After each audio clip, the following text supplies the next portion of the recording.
Hello and welcome back to another video on the HP Prime GDC tutorial series. In this video, I'll be introducing the function app. If you have not watched the introduction video on this calculator, I highly recommend watching that first since it covers the basics. Without further ado, let's start. The function app allows you to input any functions, and you can do a lot of things on it. This includes plotting it on graphs, finding roots and intersections. It is a really handy app to use when you come across many aspects in mathematics. So how to open the app?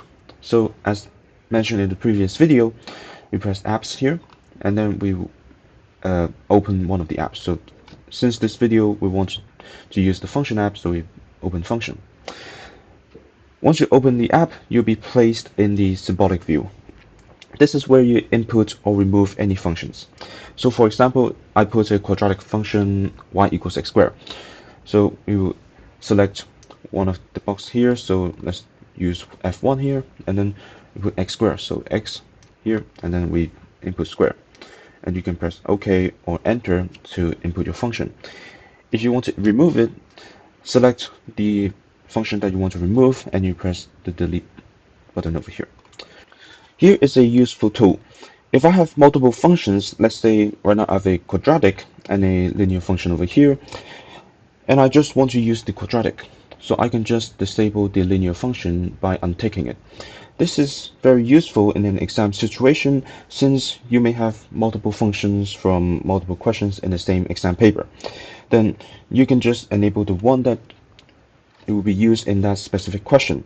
You do not need to delete and retype every single function when, let's say, checking the exam paper, as that will basically waste quite a lot of time. Now I will talk about plotting the function on the graph. First, make sure you have a function enabled here. Now press plot. Now this is where you see your function being plotted on a Cartesian plane. You have this cross here, and this basically will follow the graph line over here, and you can tap on the screen to move the cross. I will talk more about this later. To move the plot view, tap and hold the screen with a finger and drag it around. To zoom in or out, tap and hold the screen with two fingers and pinch inwards or outwards. These controls are basically similar to using a phone. I want to talk about how to adjust the view more efficiently, and this is to set up the plot. So how to do that? We press Shift and then we press plot. This function plot setup screen is where you can adjust the plot screen by choosing a range of X and Y. This is very useful when you need to draw a graph within a specific domain and range. Okay, back to plot. There are some tools to help you find specific things, such as roots, intersections, maximum, minima, etc. So for roots, which are basically the x-intercepts, we press on menu, this button, and then we press FCN function, and then we press root. Now this will give you the x-coordinate of the root, in which is x equals 3. Now you see this function have multiple roots. So we have one here and we have one here. So if we want to find, let's say this one, we want to move the cross near to the x-intercept. So let's say move to here, and then we do root again. Now we see the other root is when x equals 2.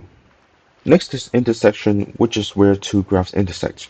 So in this case, I have two functions. The equations are on the screen right now, and I want to find the intersection. So in this case, I have two intersections as shown on the screen. So let's say I want to find this one. Now move the cross near to the intersection. So I press menu, so these pops up, and then we press FCN. Now we press intersection.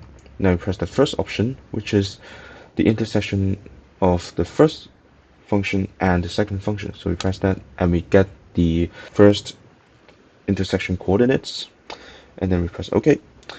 And then we want to find the second one, then we just move the cross near to this point, and then we do the same thing again, and we get the second intersection. To find the maxima or minima, we perform similar steps. Let's say I want to find the maximum point here, then I move the cross near to this point, and then we press menu, FCN, and then press Extremum. And here is the coordinates of the maximum point. If I want to find the minimum point, we do the same steps. We move the cross to near to the minimum point here, and then press FCN and Extremum, and here is the minimum point coordinates. Now let's move on to the number view. First we need a function, so I have x squared over here, and then press num, and this is where you can view the value of functions. So like when x equals something, what's the y value? So let's say we have x equals 2, then x squared is our function, so 2 squared is 4. Now you can also do like a setup for the numeric view similar to the plot view. So we press shift and then we press num to setup. The num start is basically like your starting value, so we go back to numeric view and then we see my starting value is 0. Go back to the setup. Step value is basically what's your next value gonna be. Like if we do 1, then we 0, then 1, then 2, then 3, then 4, and so on. If we do 0.1, so and we go back to num and we see like 0, then 0.1, 0.2, 0.3, and so on. Also, you can create your own table of values. To do that, we go back to the setup screen, and for the num type over here, we set this as build your own. What this does is to allow you to basically create a custom table with only a few number of x values. So let's say we want x equals 1, then we do okay, and then 2, 5, or even 100. With the numeric view, you can also find asymptotes. So let's say right now I have a rational function over here, and then I press the numeric view num, and then for the vertical asymptote, which is when I sub in an x value, the y value will become undefined. So we want to find when f1 will become undefined. So on this calculator, it will show as NaN. So we see over here. This means that when x equals 1, y is undefined. Therefore, the vertical asymptote for this rational function is when x equals 1. To find the horizontal asymptote, which is when the x value goes infinitely large towards the positive or the negative direction. So what we can do is to basically scroll up or down the table to basically when x becomes a very large number. And then we're gonna see the trend of the y value. So we can see it's converging to 1. You can also check by going to a very, very large x value by pressing the go to button over here. And then we can, let's say 10,000. And then press OK. And then we see it's converging towards 1. For the negative direction, we just go for like, let's say negative 10,000 again.